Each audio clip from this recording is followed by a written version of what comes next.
participation, let us come back to public participation. What you need to observe first, and you know, if you don't follow the right procedural aspect, whereby it can be challenged, because normally lawyers look at the weaknesses. Where did you avoid my people or my client? Right. And there is where he'll pin you on. So if you follow the, and that's why most of the investors or the project managers don't want to follow project public participation, because they know in that line they know how to squeeze funds. So they don't want that public participation because it will alight where they want to scale out. So the only thing is that so long as they do that, the project will be incomplete because of lack of proper public participation. One, Kenya is a country whereby when it comes to compensation, you have to go to court. And in a country whereby matters are many in court, the government is weak. There's corruption in governance. As a student of community development, I'm telling you for free. So long as you see the burden that there are so many cases in court, know that that country administratively is not working. People are not working. People are just doing their own personal interest. Those are indicators of a country.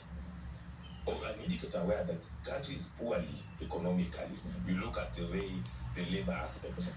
When you see high level of hawking is not the population. It is lack of industrialization and manufacturing.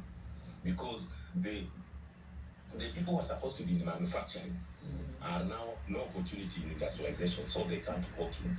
And you see, hawking does not bring any dollar. But manufacturing and also farming, agriculture, bring more dollar, like coffee, tea, bilateral, something like that.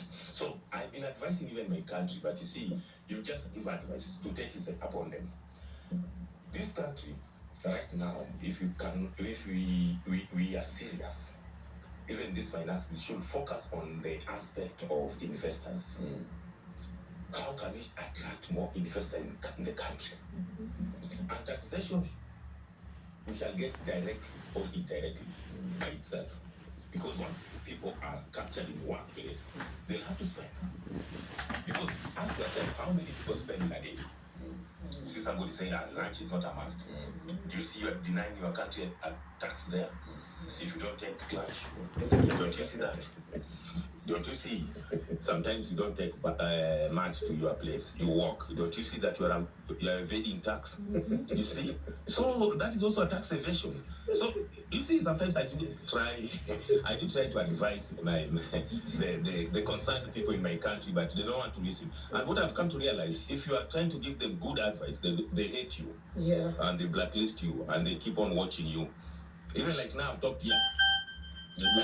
They know me. They say that guy is there. You see, now is giving up. But it's a good challenge. I've given the educative aspect of public participation. And if they have any problem, they should call me. In fact, this is the right to call me. Charles, what can we do here? What can we do here? So that you can advise. This is my country. I need to do better for my country. Yeah, I should not be like there was a professor who was taken to Rwanda. Most of the constitution Rwanda is made by Kenyans. The gender, whatever. In Rwanda, it was made by a Kenyan professor. So you fail to understand our knowledge, instead of helping us, is helping foreigners, because most of our people don't want people who are knowledgeable. They want people with shortcuts. They don't want to listen. We just want to do things that will serve a few people. Exactly. On Thursday last week, the National Assembly concluded public participation hearings on a bill that is seeking to amend the Constitution. Are you aware?